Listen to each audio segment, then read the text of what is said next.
di mana nanti observasinya ada 3 ya, yaitu bus, reset, sama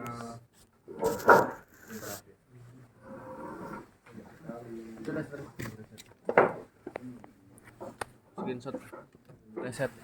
Maju dikit. Tak ngevideo. Mari. Jadi yang pertamanya adalah Screenshot reset di jalur screenshot reset Pak. Jadi tujuannya nanti adalah teman-teman mengenal bagaimana prinsip kerja antara address bus, data bus, sama control bus. Dimana ini adalah bagaimana sebuah sistem mikroprosesor itu terhubung. Di address bus nanti sifatnya dia adalah output ya. Jadi CPU yang memberikan nilai addressnya. Jadi device-device yang terhubung hanya menerima addressnya. Tinggal nanti addressnya cocok atau tidak. Nah, mungkin di teori teman-teman sudah dikenalkan dengan konsep address decoder ya. Jadi bagaimana kita mengolah data atau informasi address untuk mengaktifkan sebuah device. Terus kemudian nanti yang dikenalkan juga di dalam observasi bus itu adalah bagaimana prinsip kerja dari CPU Z80 saat mengambil, membaca, menerjemahkan, dan menjalankan instruksi. Terus kemudian yang umum, tujuan umumnya adalah menggunakan logic port untuk membantu teman-teman melakukan observasi. Logic port ini nanti kita gunakan di 3 praktikum, baik observasi bus, riset maupun. Jadi ini kalau kita lihat di proses kerja dari sistem mikroprosesor, nanti sebenarnya ada cukup banyak yang bisa kita observasi ya. Tapi karena keterbatasan waktu, kita hanya bisa melakukan observasi 3 saja, yaitu bus, riset, sama NMI. NMI ini adalah contoh dari salah satu jenis interrupt. Ya. Cuma prioritasnya kalau NMI ini lebih tinggi dari interrupt biasa. NMI itu singkatan dari non-maskable interrupt. Jadi kalau interruptnya sudah terjadi tidak bisa diganggu. Itu non-maskable. Terus kemudian nanti yang kita amati dari proses observasinya itu adalah siklus clocknya ya. Terus kemudian bagaimana pewaktuan dasar dari sebuah operasi itu bekerja. Dan nanti untuk logic portnya, ini tipenya yang kita gunakan LA1034 yang teman-teman pakai. Dia kan ukuran pinnya kan banyak ya. Nah, ini adalah sebuah mekanisme dasar bagaimana sebuah program itu dieksekusi di dalam sebuah CPU Z80. Jadi siklusnya dimulai dari pertama ada read atau fetch data.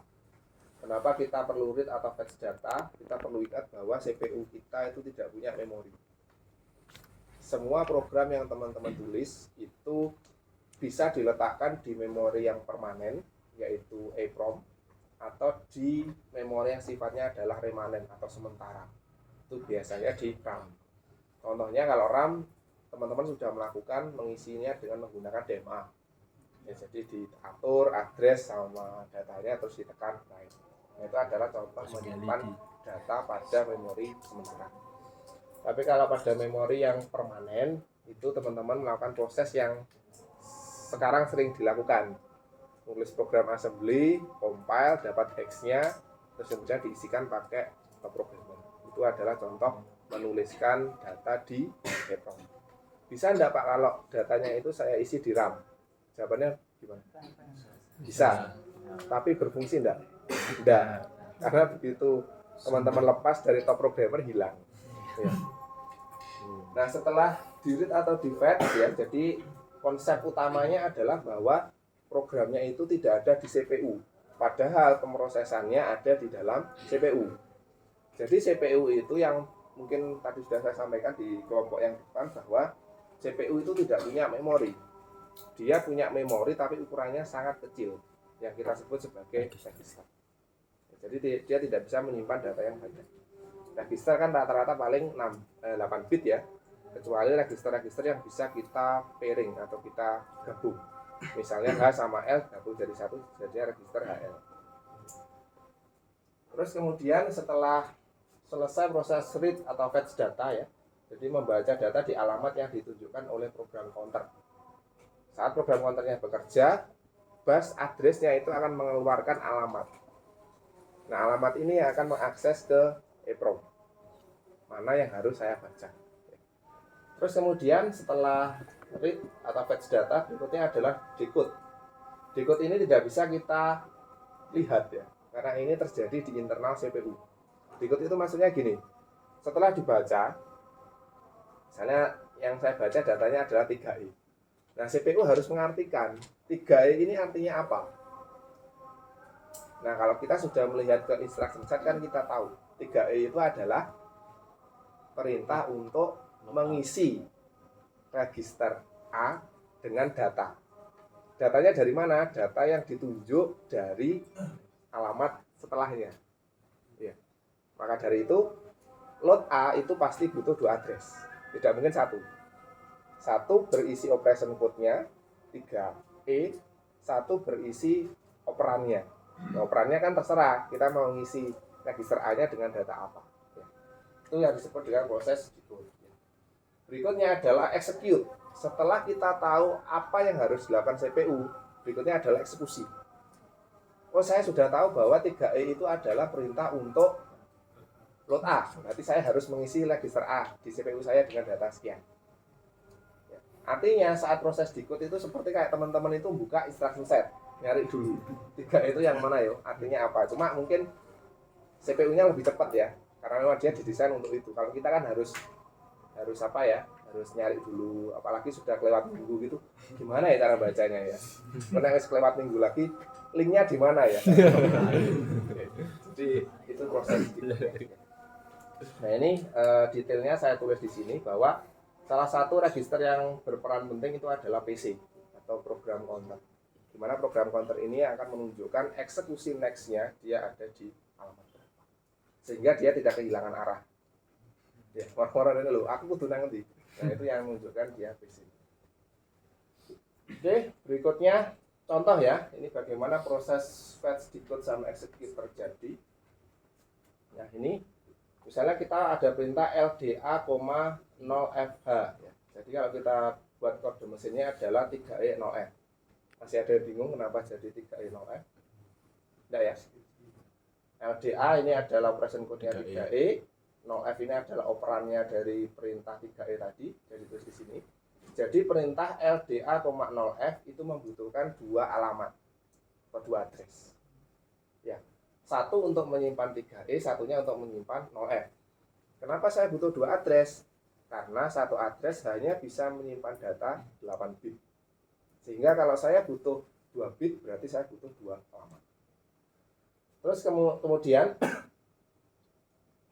CPU sudah mengetahui kalau kode mesin 3E itu adalah instruksi loading value ke register A. Berarti ini adalah proses decode. Kalau yang ini dia adalah proses read. Jadi kita tahu di alamat berapa dia nanti diletakkan. Nah, itulah pentingnya ORG atau origin. Jadi dia menentukan di mana awal dari programnya nanti ditulis. Kecuali kalau teman-teman mengisinya manual, itu tidak perlu ORG karena kan sudah ditentukan alamat berapa diisi dengan berapa. Tapi kalau kita menulis dengan program assembly, kita perlu menentukan origin. Karena bisa jadi semua program itu tidak diawali dari alamat 0 untuk program utamanya. Misalnya yang NMI itu programnya utamanya diletakkan di alamat 100. Ya, jadi beda-beda. Oke, terus berikutnya ini proses execute-nya. Jadi ini PC-nya nanti akan ditambah 1 untuk menunjukkan next instruksinya itu akan diletakkan di alamat. Ini tidak usah, skip aja. Nah ini. Jadi operasi pada CPU Z80 itu dikelompokkan menjadi 3 operasi dasar. Satu yaitu operasi yang berkaitan dengan memori. Berarti ada proses baca dan tulis. Ya. Di mana nanti akan mengaktifkan sinyal MREC atau memory request. Yang kedua adalah I/O device, ada read sama write. Sinyalnya nanti adalah sinyal I/O rec. Terus yang ketiga adalah interrupt. Interrupt itu seperti kalau teman-teman yang biasanya senang organisasi rapat gitu ya. Rapat, mewamir, moro-moro ada yang ini rapat. Nah, berarti yang lainnya pasti akan berhenti. Dia akan fokus ke interruptnya dulu. Selesai, ya Maka dari itu kalau rapat jangan sampai iki masih menyampaikan yang interrupt terus disela, nggak boleh. Jadi biarkan dia selesai dulu, baru nanti boleh dikomentari. Itu konsepnya dari itu. Nah ini ada logic port yang kita gunakan, ada 34 channel dan 2 special function pin yang digunakan untuk clock input. Ini prosesnya kemarin cuma saya sampaikan secara lisan aja bahwa ada sinyal yang sifatnya single sama group ya. Kalau single berarti dia hanya 1 bit sinyal saja. Tapi kalau group berarti kita menggabungkan beberapa sinyal menjadi satu informasi yang baru. Kalau clock ini adalah sinyal yang khusus digunakan untuk menghitung pulsa clock. Di mana di logic port itu ada 2. Bisa pakai clock 1 atau clock 2. Jangan lupa ground. Ground ini adalah sebagai titik referensi karena sinyal kita adalah sinyal yang butuh referensi. Jadi kalau ground tidak dipasang, sinyalnya akan floating. Jadi kita tidak tahu informasinya apa. Oke, ini caranya kemarin yang saya tunjukkan bahwa ada informasi ini yang nanti perlu teman-teman perhatikan kalau menggunakan logic port. Bagaimana nanti melakukan wiring atau pengkabelan dari logic port ke pin-pin Z80 yang kita gunakan. Nah ini saya skip aja, ya ini yang kemarin. Jadi hati-hati, pastikan kalau digunakan kondisinya adalah ready, jangan running in demo mode. Nanti kalau ada perubahan di CPU-nya tidak akan diupdate. Oke, ini yang tombol play. Tadi yang kejadian di kelompok yang depan sampling rate-nya diubah jadi 2 kilo, makanya sinyalnya tidak tampil sama sekali. Hati-hati, biasanya itu kalau kursornya diletakkan di sini, teman-teman scroll, dia akan berubah. Ya, jadi hati-hati. Oke. Nah, ini yang konfigurasi jumpernya. Jadi ingat kalau teman-teman pakai EEPROM, jumpernya beda dengan kalau teman-teman menggunakan RAM. Ya. Konfigurasinya kalau kita pakai EEPROM 12102. Terus kemudian kalau pakai RAM berarti 21222. Saya hafal karena sering pakai ya. Terus ini konfigurasinya. Jadi kalau meskipun kita menggunakan EEPROM, kita tetap kemarin memanfaatkan fungsi dari baca tulis menggunakan DMA. Fungsinya adalah kita memastikan bahwa isi data di EEPROM itu sama dengan yang kita siapkan di komputer. Ini setting percobaannya. Oke, nah ini yang ada di data praktikum ya ini ya. Oke, nah ini programnya. Jadi observasi bus itu programnya simple ya. Jadi dia di sini ada origin 00H, artinya adalah semua programnya kita mulai dari alamat 0 ya. Jadi LDA,5B ini akan ditulis mulai dari alamat 0. LDA,5B ini dia butuh 2 address, yaitu address untuk menyimpan operation code-nya 3E sama datanya 5B. Terus kemudian JP loop ini berarti prosesnya itu sebenarnya adalah dia mengisikan register A dengan data 5B secara terus-menerus. Nah, dimana JP loop ini kalau kita ubah ke kode mesin, dia jadinya adalah C300. Ya, karena dia kembali ke loop. Loopnya ada di mana? Alamat 0. Ya. Dimana C3 itu adalah perintah JP. Perintah JP itu butuh 3 address. 1 untuk menyimpan operation code, 2 untuk menyimpan.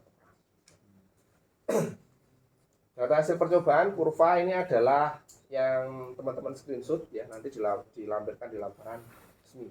Laporan sementara nanti di-scan menjadi laporan. Oke.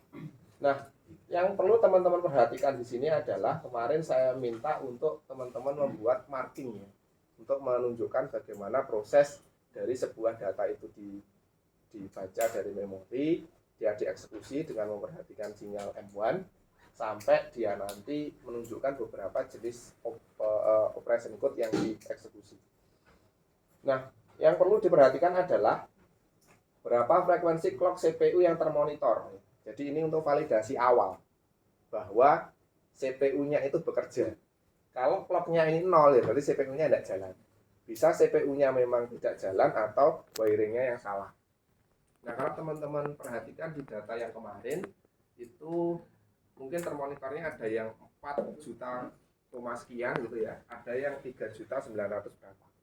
Nah itu kan mewakili kristal osilator dari CPU-nya sebesar 4 MHz. Terus kemudian ini saya minta membuat marking ditandai ya, mana yang nanti menunjukkan dia operation code, mana yang menunjukkan dia apa. Nah ini tugasnya ini dikerjakan. Ya.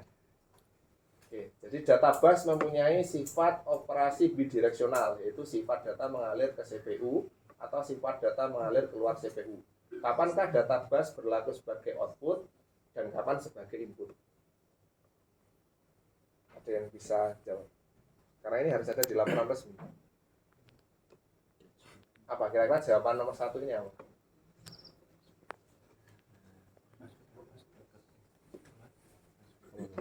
Jadi data bus ini unik. Data bus itu sifatnya adalah bidireksional. Kalau kita lihat dari CPU bisa masuk ke CPU atau keluar dari CPU. Kalau alamat satu jalur aja, unidireksional. Jadi dia hanya dari CPU keluar. Itu akses. Ya. Kapan kira-kira arah data di data bus ini menjadi input dan output?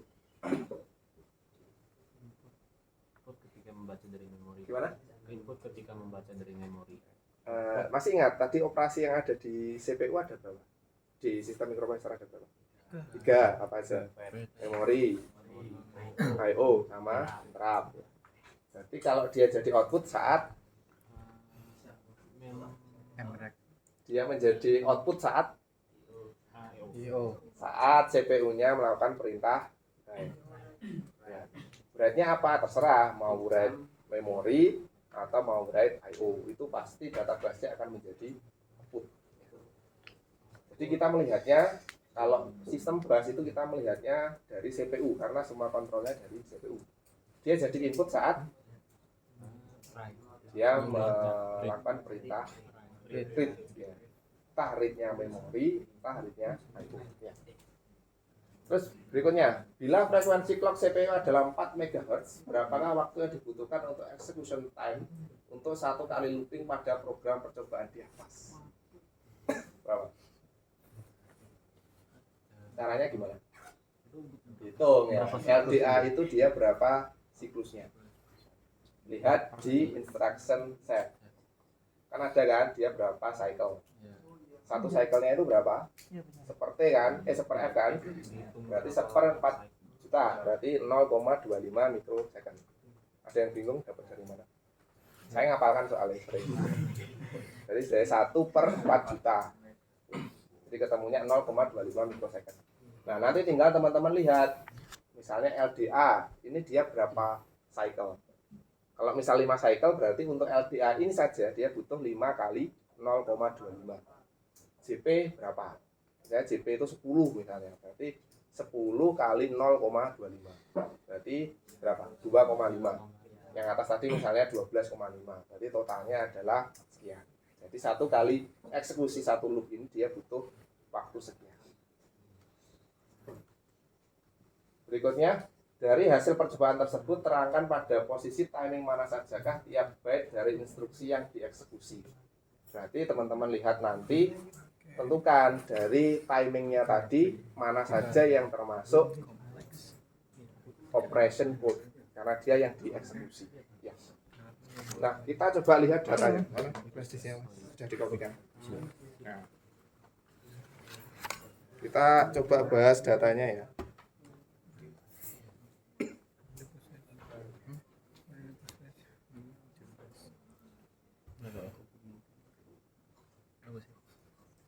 Di folder apa mas?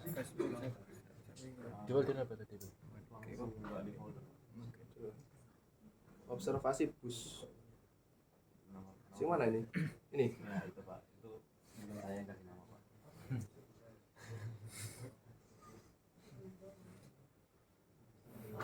Oke, kelihatan kan? Enggak. Terang, Pak. Nah, seharusnya diganti putih.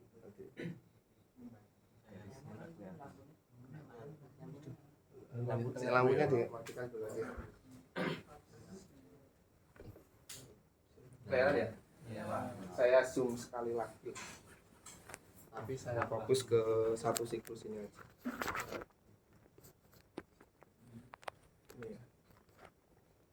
Oke, teman-teman perhatikan. Jadi di sini datanya yang muncul ini ada 3E, 5B, C3, 00.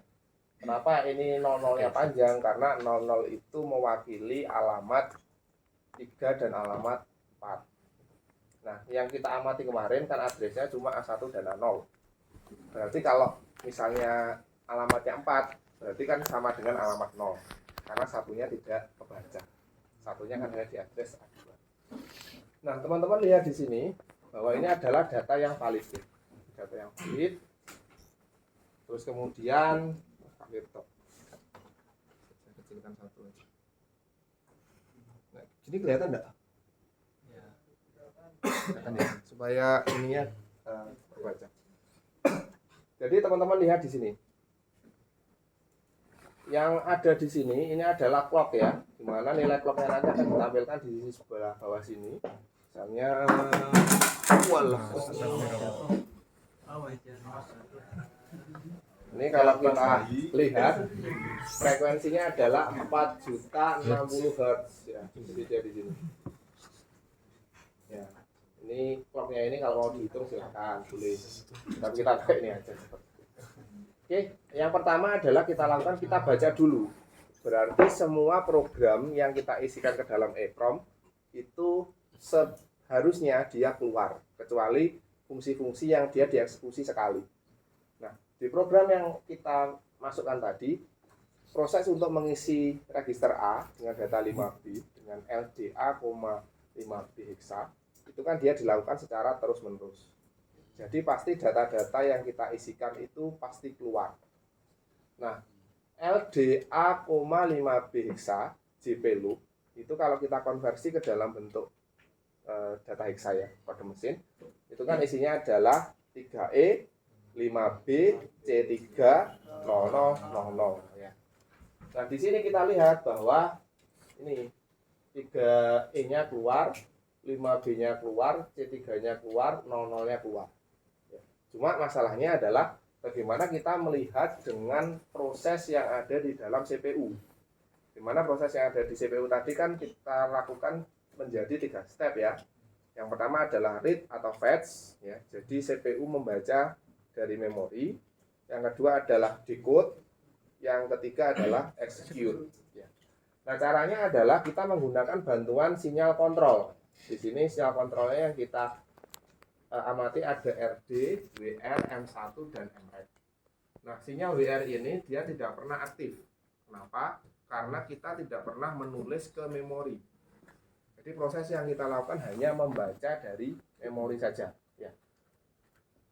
Terus kemudian ada sinyal RD, ini menunjukkan siklus CPU-nya melakukan proses read atau membaca data ya. Sehingga database-nya arahnya adalah input ya. Terus kemudian ada M1 atau mesin cycle 1. Ini adalah sinyal output yang keluar saat dilakukan proses execute khusus untuk apa? Operation code ya. Dia tidak berlaku untuk operasi ya. Terus kemudian ada MREG. MREG ini adalah siklus atau sinyal yang menunjukkan CPU sedang melakukan proses memory request. Jadi CPU-nya mengakses memori. MREG bisa kita lihat dia ada dua, ada MREG yang sifatnya read sama write. Ya, tapi ingat bahwa di program ini kita tidak melakukan proses penulisan data ke memori, sehingga pasti MREG-nya adalah MREG read. Sinyal kontrol RD, WR, M1 dan MREG semuanya adalah active loop. Jadi siklusnya kita lihat saat dia active loop. Sebenarnya tidak pas low-nya sih. Sebenarnya adalah saat dia falling edge. Falling edge itu adalah siklus saat terjadi perpindahan dari high ke low. Maka di sini kemarin ditandai oleh teman-teman, ini datanya adalah 3E, ke bawah kita tarik, RD-nya low, M1-nya low, MREG-nya low. Jadi datanya ini valid sepanjang ini ya. Terus kemudian data 5B kita tarik ke bawah. Nah ini RD-nya low, M1-nya high, MREG-nya dia low. Jadi M1 ini bisa kita gunakan untuk menunjukkan bahwa yang di-execute itu apakah sebuah operation code atau operan. Kalau M1-nya itu low, berarti datanya yang dieksekusi itu adalah sebuah operation code. Kalau dia sebuah data operan, dia berarti nilainya akan high M1-nya. Nah, akses ke memori itu pasti melibatkan dua sinyal, read sama MREG. Ya, maka MREG dan read-nya sama-sama low. Ini C3 sama, tarik ke bawah. Alamatnya adalah alamat 2 di sini. Terus kemudian RD-nya low, M1-nya low, MREG-nya juga low. Jadi siklusnya yang ini tadi, ini adalah sebuah operation code, ini sebuah operan, ini adalah operation code. Membedakannya dari mana? Dari sinyal M1. Cuma konsepnya 3 tadi tetap dijalankan ya. Decode, read atau fetch, decode sama execute. Oke, jadi cara bacanya seperti itu. Nah ini programnya masih simpel. Kalau programnya panjang ya sama, cuma kita harus tahu mana yang merupakan operation code, mana yang merupakan operan. Oke. Kita observasi pas ada yang ditanyakan.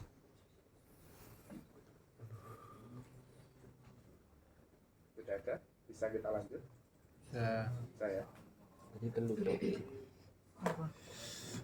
Sudah sih. Kita kembali ke slide. Apa? Sekarang reset. Loh, hilang. Apa?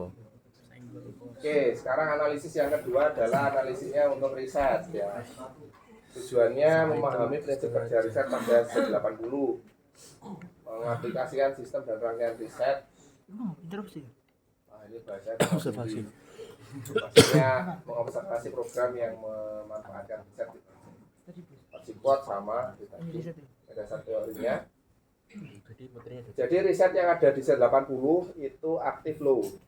Tapi tidak semua mikroprosesor itu aktif low. Ada juga yang aktif high. Maksudnya adalah aktif low adalah kalau kita ingin meriset berarti harus kita berikan nilai logika low kalau dia aktif low ke pin risetnya. Kalau aktif high berarti harus kita beri logik high. Nah, setiap kali riset, nilai PC akan diisi dengan data 000H. Sehingga proses kerja akan dimulai dari alamat awal 00H dan semua isi register dan status flag register bisa kembali menjadi 0. Jadi saat terjadi reset, alamatnya kembali ke alamat 0, terus kemudian semua isi dan flag register dikembalikan ke nilai 0. Nah, jenis risetnya ada macam-macam. Ini contohnya ada yang disebut sebagai auto reset power on ya. Jadi adalah sebuah rangkaian yang memberikan waktu beberapa mikrodetik ke CPU setelah power up. Jadi kalau teman-teman misalnya CPU itu dijalankan, tiba-tiba dilepas powernya, terus kemudian ditancapkan lagi, dia akan mengalami siklus yang namanya auto reset power on. Jadi di resetnya reset paksa. Ya. Kalau yang selama ini kita lakukan kan resetnya kan pelan-pelan gitu ya, karena modulnya sudah lama, jadi harus tekan resetnya pelan double check. Jadi harus pelan-pelan.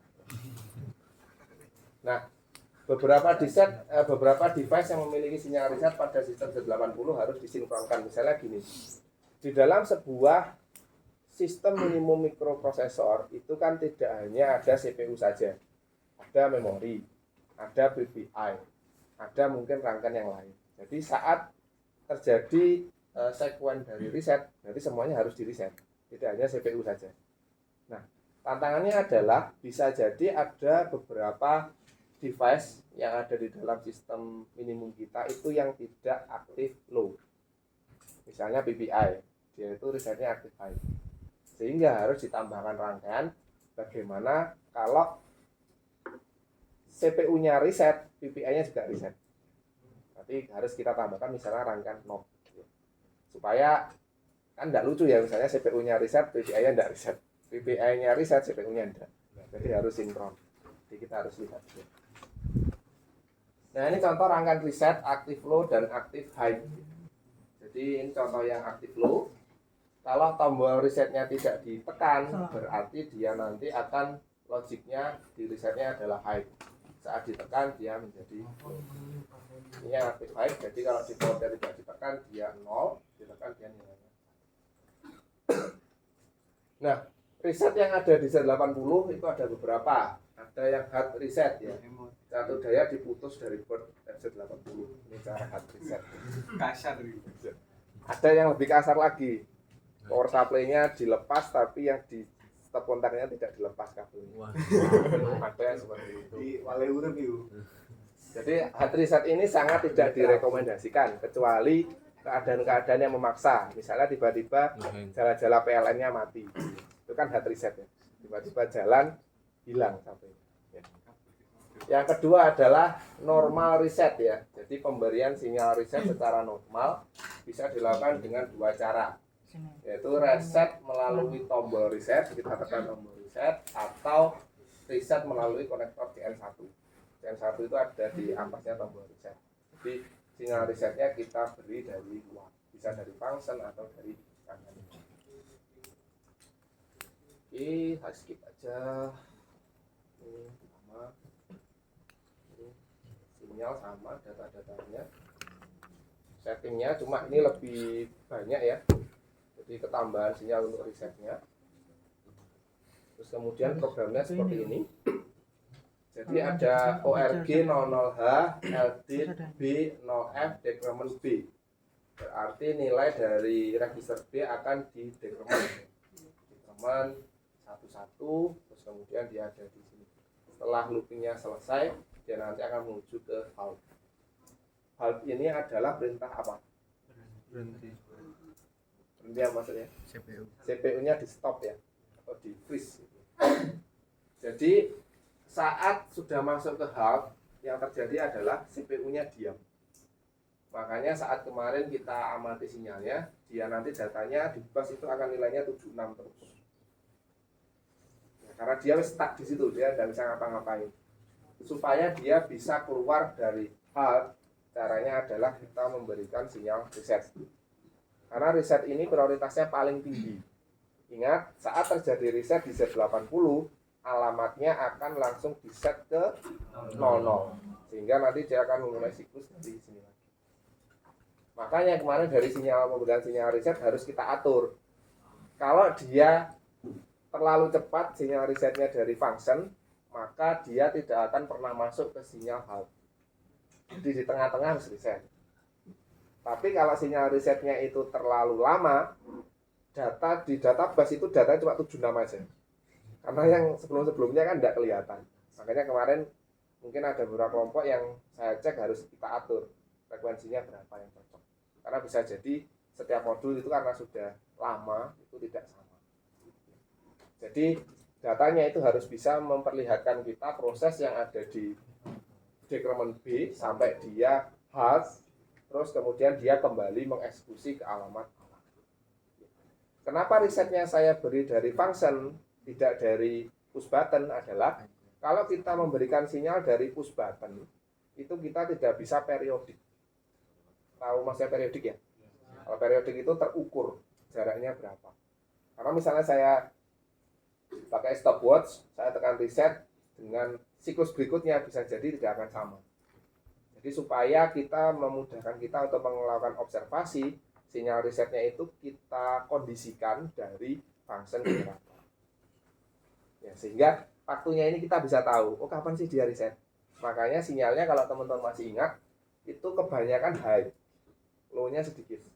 Karena reset itu sinyalnya adalah active low, sehingga saya hanya butuh low sesaat saja. Jadi defaultnya dia dikasih high terus. Ini tadi ada ditanya di sini ya. Kalau resetnya pinnya saya kasih high terus gimana? Ya, berarti dia tidak reset. Tapi kalau dia dapat low atau dapat transisi dari high ke low, dia nanti akan memasuki siklus reset. Oke. Jadi kenapa ini kita kondisikan halt itu supaya dia itu CPU-nya kita buat dia berhenti supaya dia keluar nanti dia menunggu siklus reset berikutnya. Oke. Terus kita lihat sinyalnya dulu sebelum masuk ke tugas. Nah, sinyal reset yang mana? Ini ya?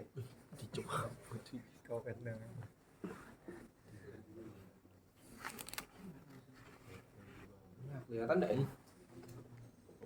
Ini backgroundnya harusnya besar. Masih kelihatan segini. Oke, kita lihat dulu sama seperti tadi. Yang pertama kita cek adalah clock. Clocknya di sini sudah 4 juta sekian, berarti sudah betul koneksinya. CPU-nya berarti bekerja. Siklus berikutnya adalah kita lihat data-data yang ada di program yang kita isi. Data di sini ada 6H atau 06H. Ini perintah apa? LDB. Ya. Terus ada 0F, berarti ini adalah LDB, 0F. Terus ada perintah apa ini? 5B. 5B ini apa? Dekremen B ya. Terus ada CA. CA ini apa? Jip bukan. JZ ah. JZ apa? Coba lihat. JZ ya. Kan DCNZ itu 10. Ah ini loh JPZ ya.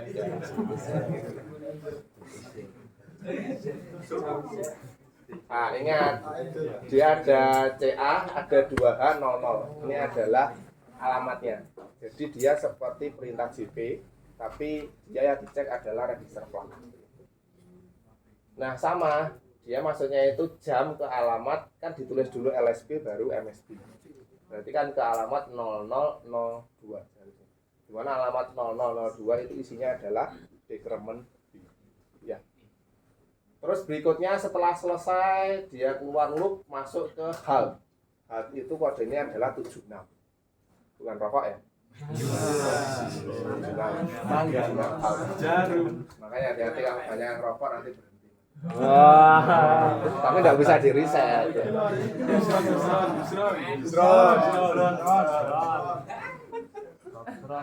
Oke, nah di sini kita lihat 76. Sebenarnya ini kalau kita teruskan ini bisa panjang, ya. Tapi nanti kalau kita capture kita tidak bisa dapat satu siklus ya. Nah teman-teman lihat di sini 76, terus kemudian di sini ada sinyal reset ya. Resetnya ini high sampai dia low di sini. Ya. Terus kemudian kalau kita lihat di sini,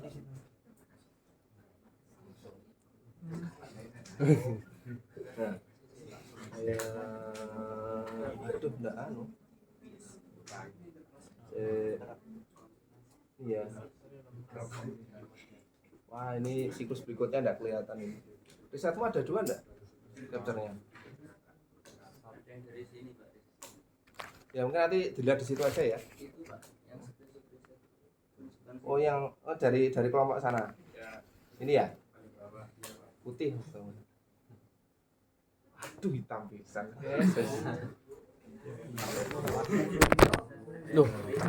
Wah, ini gak anu. Enggak kelihatan sinyal resetnya. Oh ini. Ini. Nah, ini sinyal resetnya ada di sini ya. Jadi anggap saja ini adalah potongannya yang tadi. Sambung. Jadi jadinya film serial. Episode. Nah, ini kan 76 ya. Teman-teman coba ingat-ingat. Setelah ini dapat sinyal reset, berhenti. Dia akan langsung masuk ke alamat 00 dengan datanya 6. Nanti kita coba bandingkan dengan interrupt. Kalau kita lihat, dia butuh waktu yang sangat singkat untuk kembali ke alamat 0. Nah, nanti kalau di NMI, dia akan butuh waktu yang sedikit lebih lama. Jadi sebenarnya gini, reset ini dia akan memaksa PC-nya itu diisi dengan alamat 00. Ya, bisa dipahami ya. Nah, cuma prosesnya kalau kita lihat dari berapa clock dia akan kembali ke alamat 0 setelah reset, itu dia hanya butuh waktu beberapa clock saja. Dimana satu clock itu hanya 0,25. Jadi kalau misalnya 4 clock ya berarti 1 mikrosecond itu kan cepat sekali ya, tidak terlihat. Nah setelah dia dapat sinyal reset, dari halt yang panjang ini sampai tadi gambarnya tidak cukup ya, terus kita potong misalnya gitu. Nah ini dia kembali ke alamat 0. Datanya adalah 6. 6 ini adalah LDB. Ya. 6 0F 5B 5B. 5 ya, 05 decrement CA 2H 0H. Ya, ini adalah satu paket yang di set tadi. Terus kemudian dia panjang lagi ke 76. Ya. Jadi setelah dia stuck di sini 76, dia menunggu sinyal reset. Baru setelah dia dapat reset, dia akan kembali ke alamat 0. Wow. Ya, jadi siklusnya seperti itu. Kalau bagaimana mencocokkan dengan RD, M1, MREG sama dengan tadi. Jadi misalnya kayak saya ambil contoh CA.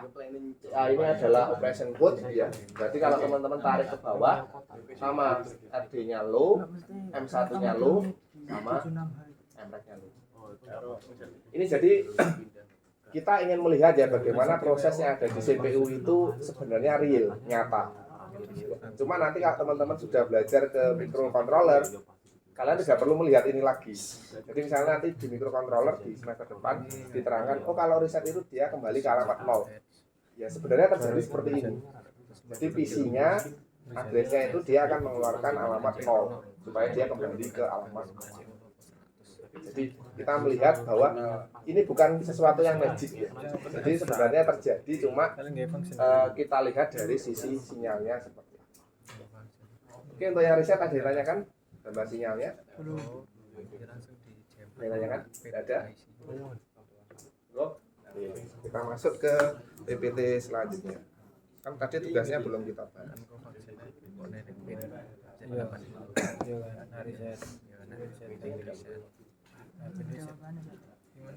Oke, data percobaan sama ya. Jadi grafiknya nanti di print di gambarnya di laporan pendataan. Tugas praktikum. Jadi dikerjakan pada laporan resmi setelah analisa sebelum kesimpulan. 1. Apakah pengaruh sinyal aktif reset terhadap register-register CPU Z80 bila program telah berjalan? Si registernya dikembalikan ke 0 atau diinisialisasi ulang. Ya.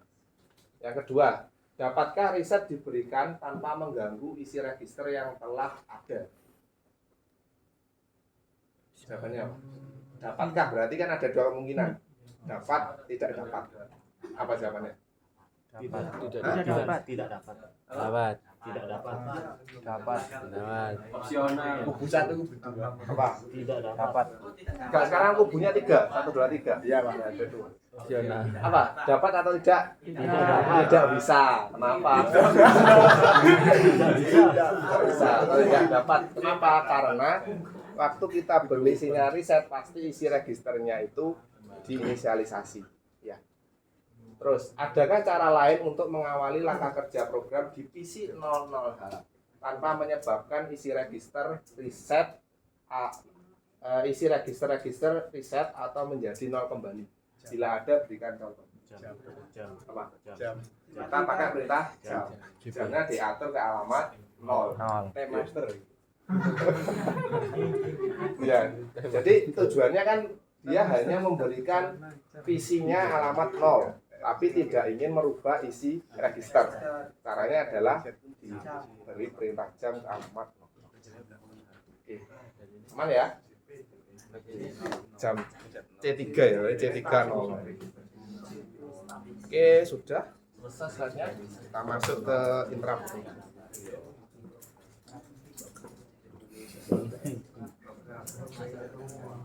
Boleh Teh Master. Jabang balik buat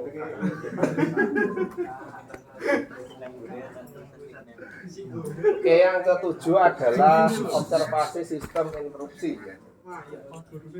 Tujuannya memahami prinsip kerja NMI. Interuptnya kita tidak bisa praktikumkan ya. Terus mengaplikasikan sistem interupsi untuk mengembangkan keahlian sistem. Dari dasar teori.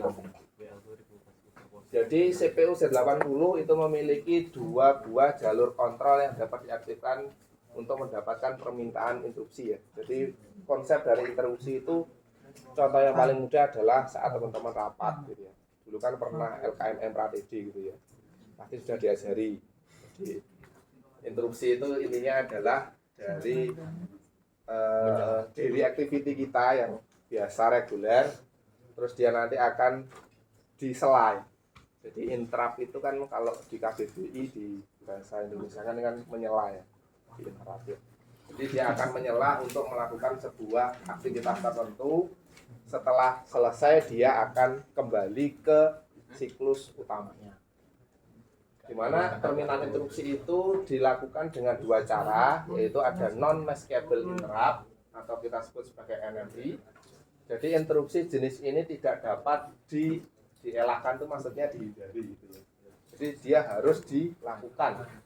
Misalnya ingin dibatalkan oleh program tidak bisa, dia jadi harus dieksekusi.